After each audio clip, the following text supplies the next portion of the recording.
afternoon, and thank you very much for coming to our event today. I hope that y'all had a great Thanksgiving. I'm Mike Wyrick. I'm the chair this cycle of the Lynn Phoenix Club, and we do really appreciate each and every one of you being here, taking the time out of your busy Thanksgiving weekend to join us. I'd like to quickly introduce the elected officials and candidates here today. State Senator Rob Hogue.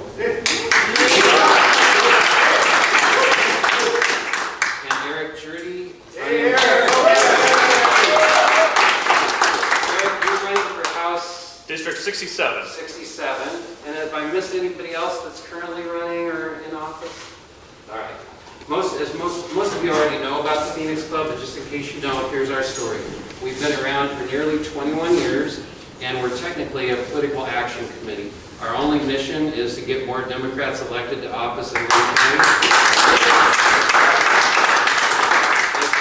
And we do this by seeking memberships and by holding events like this. So we're hoping to have a huge turnaround in Iowa politics this next year, switching many Lynn County races to the blue side of things.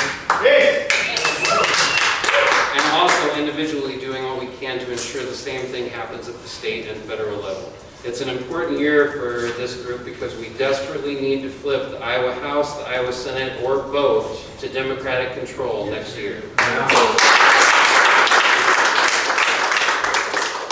We just can't afford even one more cycle of single-party Republican rule in the state. If you'd like to get more involved in helping us with this in the Phoenix Club, please see me after the event today, and we welcome you with open arms. So our speaker today is U.S. Senator Michael Bennet.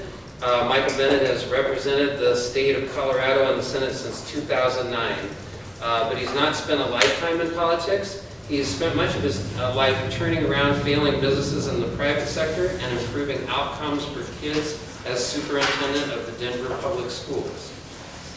Senator Bennet won elections in 2010 and 2016, winning urban, suburban, and rural counties in a purple state. During his time representing Colorado in the Senate, Michael has authored innovative proposals to make education, health care, child care, and housing more affordable and accessible to working families.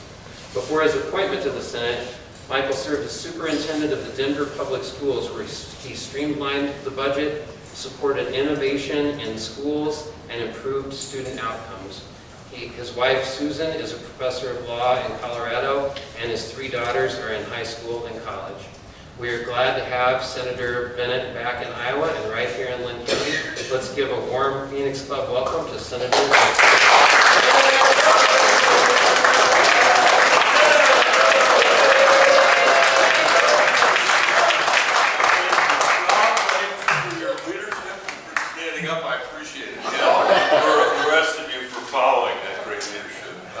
It's wonderful to be back in Lynn County. It's wonderful to be back actually in this very spot. I was here not that long ago. And Mike, thank you so much for inviting me to be here this afternoon. And let me say thank you for everything you guys are doing and everything the Phoenix Club is doing. You know, you don't make political change unless you work for it and unless you've got some imagination and some dedication. Change doesn't happen by itself.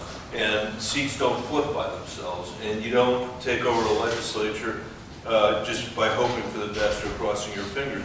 And the job that you're trying to do in Iowa, I think, is exactly the same job we need to do across the country. It's not just about beating Donald Trump, it's about winning a majority in the Senate and keeping the House majority that we have. And we can't treat that like an afterthought. I'm going to come back to that in a minute, but we can't treat it like an afterthought. It has to be what we're doing when we think about who we want to nominate to take on Donald Trump. And we got to be responsive to what the American people are feeling. And I can summarize very easily my 10 years of town hall meetings in that purple state of Colorado, exactly a third Democratic, a third Republican, and a third independent.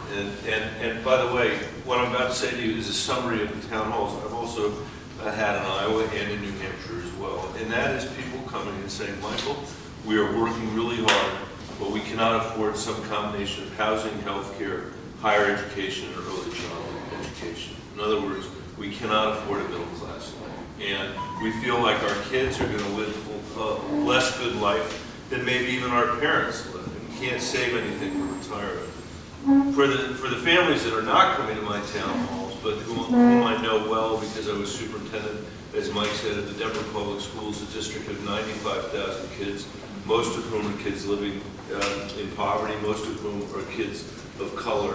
What their parents would say if they came is, we are killing ourselves, but no matter what we do, we can't get our kids out of poverty. And that is, those town halls are the anecdotal evidence of having an economy for the last 50 years that's worked well for the people at the very top, but not for anybody else in America. And people are frustrated about that, and they're worried about it. And I think it's one of the reasons why Trump got elected. You know, I think it was a symptom of that kind of lack of economic mobility and growing income inequality, and people saying, you know what, we seem to elect these people to office and nothing really ever gets better.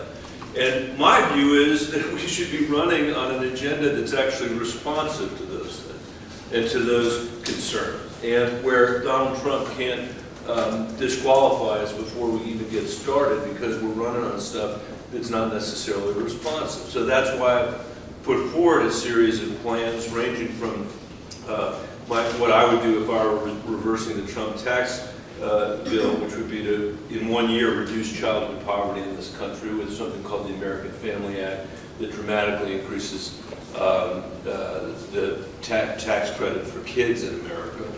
We can do that for 3% of the cost of Medicare for all. We can do that without adding a single bureaucrat to the federal government. And I would think reducing childhood poverty and giving the middle class a real tax cut instead of what Trump gave them would be something that would put us on the right side of the people that I represented anyway. You know, we're living in a country today where unfortunately our education system's reinforcing the income inequality we have rather than liberating kids from it. And if you did a focus group of people today and asked them what do Democrats stand for when it comes to education, what you would hear from people is free college. And as the only school superintendent ever to run for president, I'm a lot more interested in free preschool than I am in free college. I'm a lot more interested in what are we doing for the 70% of kids who are graduating from high school and not going to college to make sure they can earn a living wage when they graduate from high school. That's what we should be for. And I'm for a climate plan, and I proposed one in this race, and I know how important this issue is for your good state senator here. A climate plan that actually champions the economic benefits of dealing with climate, rather than, as Trump argued, you know, the benefits of ignoring climate. I mean, it is preposterous that we lost the presidency to a climate denier. Donald Trump should be the last climate denier ever to be in the White House. That not just on moral terms, I believe it on moral terms, but I also mean on political terms. How is it possible that a climate denier could win the White House when most Americans believe climate change is real, most Americans believe we should be doing something about it, that humans are contributing to it, and that humans can solve it, and yet we know why we lost to him, because he scared the American people who are already feeling like the economy was challenging them as it was, instead of imagining what an economy might look like where we were committed to leading on climate change in this world, which is where I think a lot of the high-paying jobs are going to come from in the future. That's a competition I will not lose to Donald Trump. Will not lose an economic argument on climate to Donald Trump. And it's one of the reasons why I decided to run. I mean, I am the only candidate in this race, and by the way, thanks for being here, because I know you know my poll numbers aren't today the highest of anybody, so particularly cherished people, in my opinion, for being here, especially on a Sunday on Thanksgiving weekend. But I'm the only candidate in this race who's won 2 national elections in a swing state. Nobody else has. No one else has done that. And I've learned something in this race, which is it turns out when you come from a state like that, it imposes a discipline. It enforces a discipline. You know that when you say one thing in the primary, you need to say it again in the general election. You can't say one thing in the primary and something else in the general election.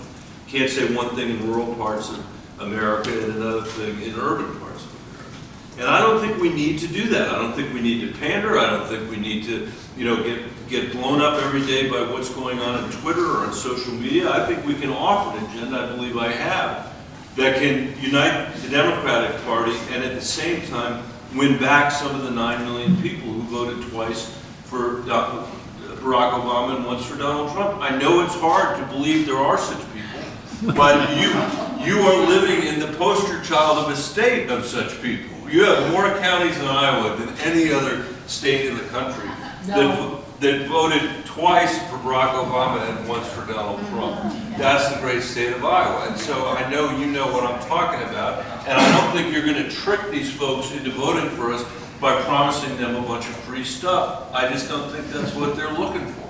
They want to believe that somebody besides Trump can be their president because they're sick and tired of the chaos that his presidency brings.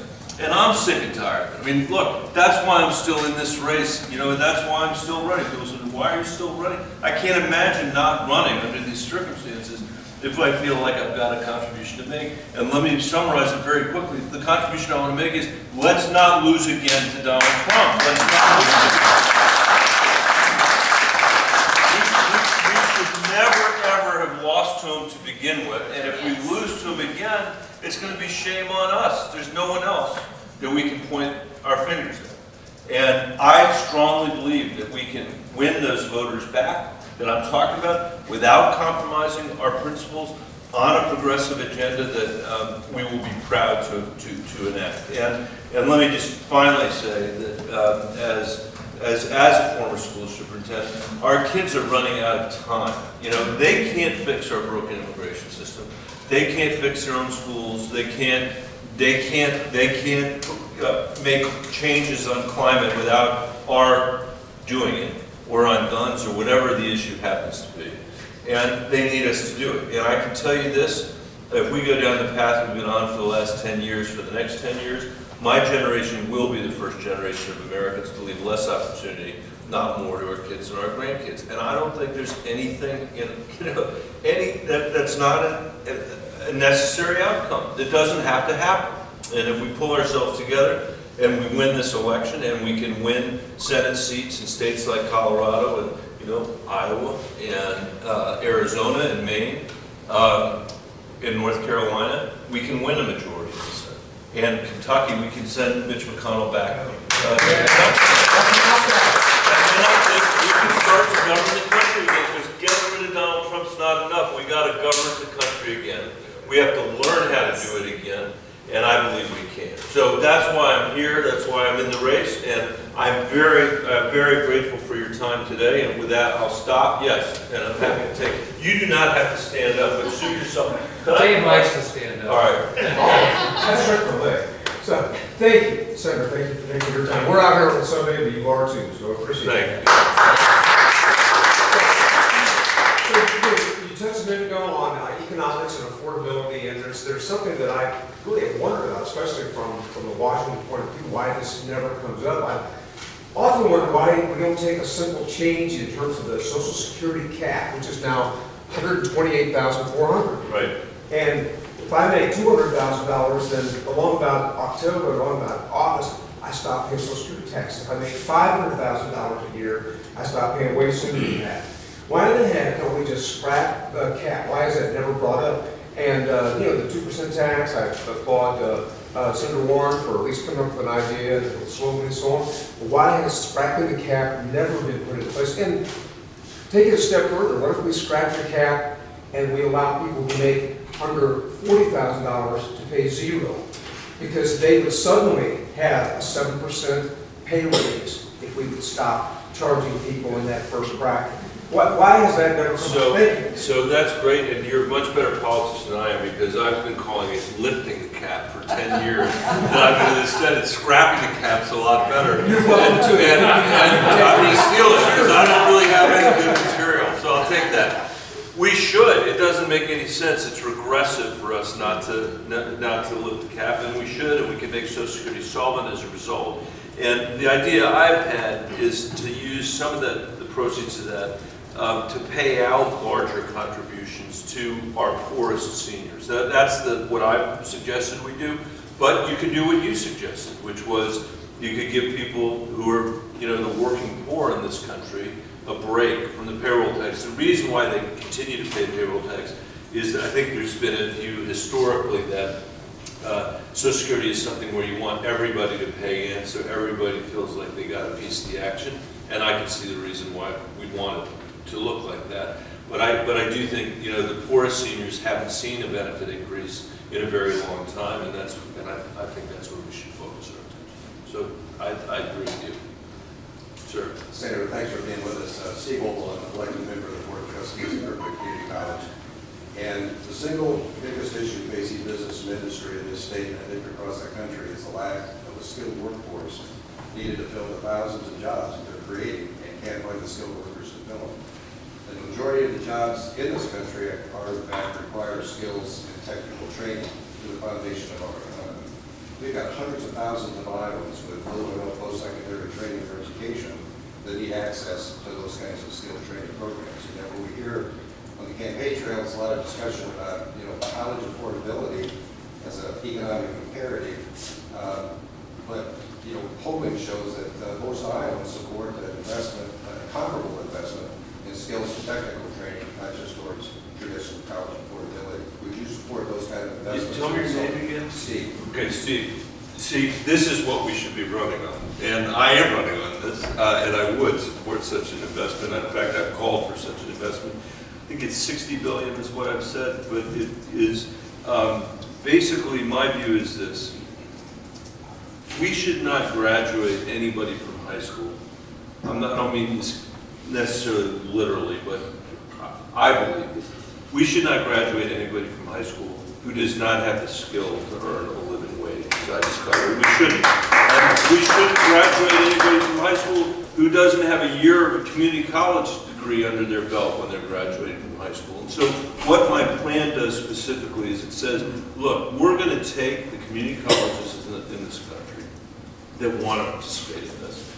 And the federal government will pay the additional incremental fixed costs of the community college aligning itself with the school districts that are in the catchment area of the community college, with the employers that are in the catchment area of the community college, and with the universities, you know, four-year colleges, so that kids know in the 6th grade what they're going to have to know how to do when they're graduating in the 12th grade so they can get paid.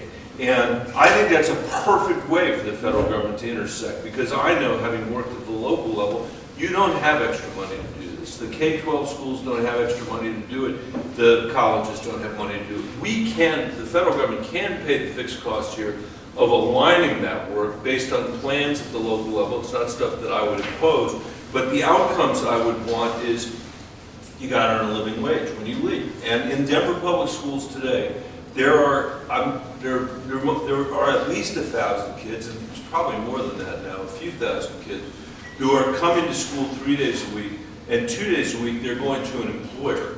And for 3 years they're doing that in a high school. They're getting paid while they're doing that in a high school. And then when they graduate, they know they can earn a living wage. And as you said, there are thousands and thousands and thousands of jobs in this state and in my state where we don't have people that are trained for the jobs because we're running our system of education like it's in the 17th century instead of in the 21st century. I think with that kind of alignment, we can make a huge amount of progress, transform the lives of millions of Americans, and transform our economy. I said earlier, it's not an overstatement, I said earlier, our education system's reinforcing the income inequality we have. It is true, because the best predictor of the quality of your education is your parents' income. Imagine all the kids in this country that are growing up in poor neighborhoods who all of a sudden were getting the skills to be able to do work. It'd be transformational. I was out in Denver about a year ago visiting with a group of kids that are in this program in my old school district, and we were meeting at a reinsurance company. So first of all, they had to explain to me what reinsurance was. You know, so that's an amazing thing to hear from a 15 or 16-year-old. But one of the kids said, you know, Senator, had I not been in this program, the only way I would have seen the inside of this office would have been if I'd come with my mom and she were cleaning the office. And you think about the sense of possibility all of a sudden that is created by that. And so that is exactly what we should be focused on. I don't think free college answers that question. And I appreciate very much your raising it. This idea of Duke's got to be able to take bankruptcy on their, it's a medieval idea. It's next to debtor's prison. I mean, when we get rid of it, if we did, there wouldn't be as much money for the college, and all the college presidents would be in Washington to find another way to finance the colleges, I think. Well, first of all, people should be able to discharge their student loans in bankruptcy. Corporations do it, then keep their assets and start over again. Absolutely, and it's, I mean, it's medieval as far as it's I'm medieval. concerned. It is medieval, and there's no reason for it, and we should change that law. We also have to change the way college is financed, because what we've done is all of those decisions that we have failed to make, to invest in the next generation of Americans, have now ended up in a place where people are borrowing, so much debt to go to a state school that it may take them 25 years to pay it off. And it's not their fault. I mean, our parents and grandparents invest in our higher education system in ways that we are not doing now. Some of the biggest disinvestment has been in Iowa. I know that is also true in Colorado. And we've made it easy on ourselves, but much harder on the next generation of Americans. So I haven't been for debt forgiveness because I think that's actually a regressive idea. I have been for trying to figure out how to make the payments as painless as possible for students, and also discharge their bankruptcy, their loans in bankruptcy. But of course, that's not a preferred outcome. It's just the worst case. Thank you. Make it consistent across the board, though. Right. Yeah, that's an issue, by the way. The issue of consistency is something I hear I don't about. think such a thing, but. Yeah, no, but people say, like, what As far about as my I'm mortgage? concerned, it's medieval, though. It's next to debtor's It is prison. medieval. It is medieval. Yeah. Just ask my kids who, imagine a world where they end up living in my basement. That is as medieval. Thank you, Senator, for being here. I have a question I'm reading your book currently. You're reading? I am reading your book. Oh! Thank you. Well, thank you. I find you interesting in how you talked about founders of this country and how you have a broader view of who is the foundation of our country and your reading list. And I'm a big reader. And I wanted to ask you, how do you think that can figure into being, for people to strive to be one nation again, which I think is sort of the message of That is, and thank you for reading it. I appreciate it. It's called The Land of Flickering Lights. By the way, if you ever decide to run for president, you're supposed to put your picture on the front of the book. Well, I did not do that, and I didn't know I was running at the time. But it's also not about me, it's about our democracy. And The Land of Flickering Lights comes from speeches that I give on the floor of the Senate when we're having one more shutdown, and one more continuing resolution because the budget hasn't been passed. And I go out there and I say, we become the land of flickering lights, where the standard of success is, did we keep the lights on for 2 more weeks or 2 more months, which is pretty pathetic. And the argument I make in the book on the founders is it similar to a story that I tell young people when they come to see me, middle school kids or high school kids in Washington. And by the time they get to my office, they've been to the Washington Monument and the Lincoln Memorial and the Supreme Court and the White House and everything. And then now they're in the Capitol, and there's a sense among them that it was all just there. And what I say to them is, none of this stuff was here 230 years ago. All it was were some ideas that these people we call the founders had about what a republic might look like. And I tell them that the founders did 2 incredible things in their lifetime. One was winning an armed insurrection against a colonial power. That was the first time in human history that it happened, and it was what we call the Revolutionary War. The other amazing thing they did was they wrote a constitution that was ratified by the people who would live under that constitution. Only 2 of the former colonies had done that before. No one else had done it, and no one else had done it at the scale that they did it. They also did something terrible, I remind the kids, which is they perpetrated human slavery, which is a big part of my book as well, because that, I think, that decision will be with us for the rest of our days. But it's important to remember that we don't have enslaved humans in this country anymore because of the work of people like Frederick Douglass. And in the book, there's 3 or 4 pages about his July 5th speech, given on July 5th, because July 4th was actually a slave trading day in the Confederate South. And the point that Douglas makes, he meets the abolitionists in Massachusetts, and they're all making an argument that the Constitution is an is a pro-slavery document. And Douglas, who is completely self-taught, says to them, you have it completely wrong. The Constitution is an anti-slavery document. We're not living up to the words of the Constitution. Think about the power of that. And it's the same thing Dr. King said the night before he was assassinated in Memphis, when he said, I am here to make sure America keeps the promise you wrote on the page, which I actually do think that's our job. Anyway, the argument in the book is that I think Douglas is as much a founder as the people that wrote the Constitution.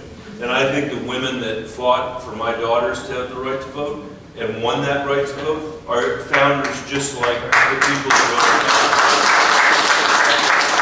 And when you ask for yourself, as so many people are right now in an era of a president who doesn't believe in freedom of the press or independence of the judiciary or separation of powers, who doesn't, I would argue, believe in the democracy itself, who said to all of America when he was running for election, I alone can fix it.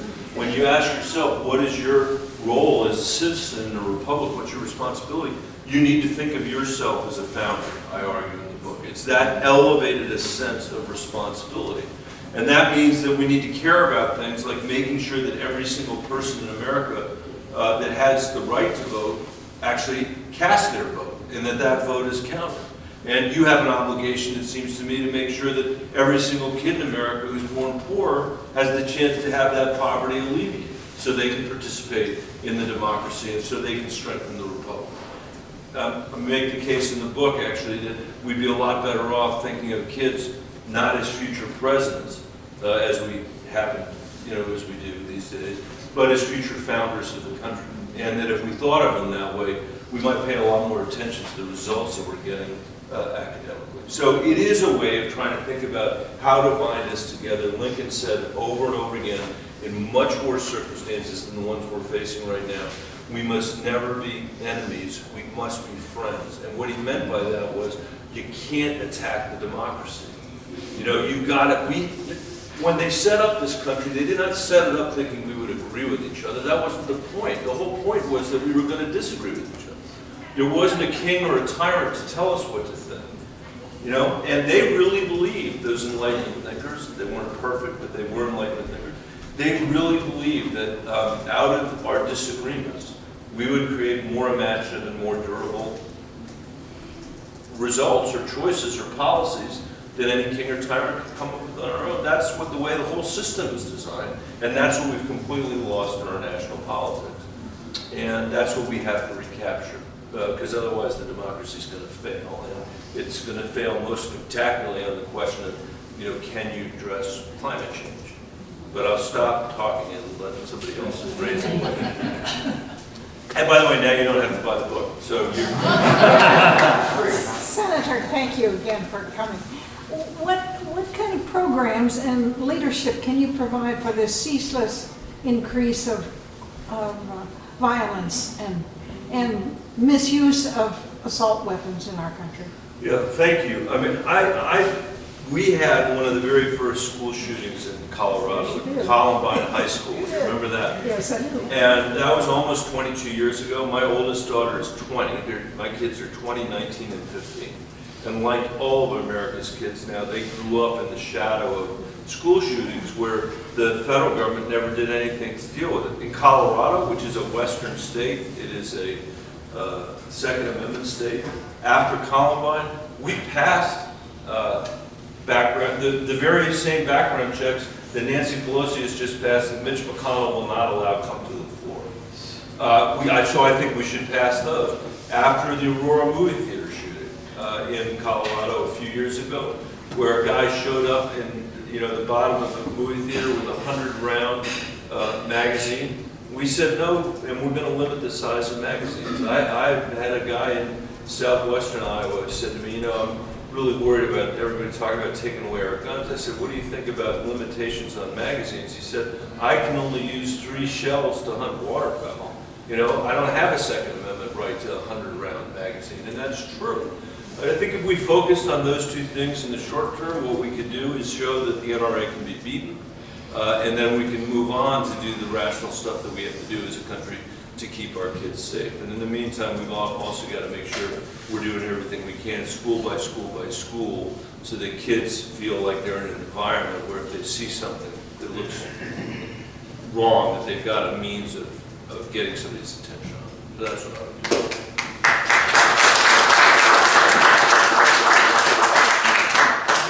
I'm here because you are an education candidate. But the thing that I don't hear from the other candidates is that how are they going to unite the country? And I really see the opportunity brought up by Trump, showing our deficiencies, that there are all sorts of jobs to be made on the street and the field. And the way you unite the country is you bring these jobs in.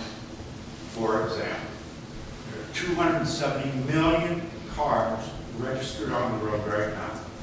And how are you going to, when they change them all over to electric, where are you going to plug them into? Well, you're going to want to plug it into your house. And all that takes a lot of work to get these stations made up so that you can do it. And that's just the tip of the iceberg. Right. It's just and as far as the guns and Roe versus Wade and equal rights, this all has to do with our failure to maintain a good education for kindergarten through high school. After high school, if you deserve to go to college, you should be paid. If you're going to screw off in college, you should. But I really think my education candidate has to unite the party and tell the people, because from what I'm hearing, Iowans don't know, Republicans don't know, Democrats don't know what they really want. They need a leader that's going to show them the way. That's all I have to say. I appreciate that. I'm glad you're here. I mean, I would say, first of all, that more division in this country isn't going to help anybody. And that's how Trump got elected, and that's how he's trying to stay elected. And I don't think we should nominate somebody whose policies are going to divide the country either. You know, I think we got to figure out a way to bring people back together, and I believe that. Second, on education, I mean, I mentioned it earlier. The reason why I'm focused on pre-preschool and not pre-college is that if you are a kid living in poverty and you show up at kindergarten, you've heard 50 million fewer words than your more affluent peers have heard. One kid, 50 million fewer words. Ask any kindergarten teacher whether that makes a difference. And by the way, that's where kids start to drop out in school. They don't start dropping out in the 11th grade or the 12th grade. They start when they don't have a decent preschool education. Our K-12 system, you know, needs to be aligned to the 21st century, and it's not. And so we're producing kids that are consigned to earning the minimum wage, or they got to go get a four-year college degree. We can change that, and I'm not going to repeat it, but I think we can make a big difference. And we got to work to get the cost of higher education under control of four-year schools, which is different from saying free college. I mean, Bernie's proposals do nothing to deal with the cost problem. We need to incentivize universities to keep those costs low. And on the unification versus division, I'm going to come back to climate because this is something that I've sort of learned, persuaded myself as I was writing the book and I've been on this campaign. There are some people who are saying we just have to go down into the rat hole with McConnell and Trump. You know, that's what we're going to do. And the thing you got to understand is we're trying to do really different stuff than McConnell and Trump are trying to do. If you're McConnell, all you're trying to do is put right-wing judges on the courts, and he's accomplishing that. And occasionally cut taxes for rich people. He's accomplishing that. He's not trying to address climate change. And, you know, Rob, if I had $1 for every time somebody said we have to act urgently on climate, I'd be a billionaire by now. But the thing is, it's not enough to act urgently. We also need a solution that will last for a generation. You know, because you can't fix climate 2 years at a time. So if you accept the politics where I put my stuff in, it gets ripped out by the other side, I put my stuff in, it gets ripped out by the other side, which basically characterizes the last 10 years of our political life, we have to confess to ourselves that democracy can't solve climate change because we can't create enduring solutions. In other words, we used to have something in this country called American foreign policy. You remember that? When a president actually knew, because we were unified, even though we had differences, a president actually knew what their job was with respect to the Soviet Union. They knew what their job was with respect to the Cold War and with the transatlantic alliance. We need to get to a place where it's the same thing is true on climate, because otherwise we're just never going to get it done. And that's going to require us to build a constituency on this issue that can create durable change. And I believe that's all about the economy and showing people that this is a transition that we can make as a country. We can lead the world in innovation, create a bunch of high-paying jobs doing things like creating those charging stations that you're talking about, retrofitting every single building, you know, in the country, so that those are jobs that can't be exported anywhere else. And this is the fundamental argument we lost to Trump last time, and we can't lose it again. And we got to be smart about how we make it. It's the reason why my climate plan, you know, unlike anybody else's in this race, talks about the importance of using the working lands in this country to sequester carbon. That's a fancy way of saying paying farmers and ranchers to sequester carbon in their soil. That's a big part of the solution going forward, and it's a big part, I think, of unifying people in this country that today are divided by that issue. Just to take that as one example. So thanks for being here. A lot of examples. There are a lot of, every example is like that. And from the perspective of the next generation of Americans, they're so sick and tired of this empty partisan stuff because it's not getting done what they need us to get done. Well, I think you got to show the farmers where this benefits. Exactly. And the good news for us is the farmers are the best mathematicians in the country. So once they see it, I think they'll, you know, they'll come along. Maybe one more question? Anybody? I wore you out with that one. On healthcare, what are your ideas about controlling prescription, the cost of prescription drugs? It's really bankrupting people, or people are dying because they cannot afford to have the medications that they need. First of all, I would say costs in general in healthcare should be what we're debating in this campaign. We spent all our time talking about coverage and not our time talking about cost. Costs are what eating people alive and forcing them to decide whether to buy food or buy medicine. My idea is that the federal government should negotiate the cost of drugs for people in this country. And nobody in this country ought to pay higher prices for drugs than people in the rest of the world pay for drugs. And today we're paying a lot more than anybody else because we're subsidizing the rest of the world. I think that has to change. And I have, for years, had a plan called Medicare X, which was a public option, is a public option, to finish the job on the Affordable Care Act that calls for the negotiation on drug prices and also lots of other transparency when it comes to health care. We're spending, as you know, twice as much as any other industrialized country in the world is spending on health care, and it's because nobody knows what anything costs. You know, there's not a price tag on anything in health care. We need to be able to see a price tag so we can actually shop competitively and so we can create a real market for health care. I believe that my plan is the way to get to universal health care coverage most quickly. I do not want to spend the next 10 years of our lives fighting a losing battle for Medicare for all, which is going to be terrible for our ability to win the purple states that we need to win, terrible for our ability to work on climate or on, you know, ending childhood poverty. And I honor Bernie Sanders' ideological commitment to his plan. He hasn't changed his mind on this or much else since about 1970. But I don't think the Democratic Party should be following him over that cliff. I really don't. And so that's what I believe in. Thank you very much. Thank you.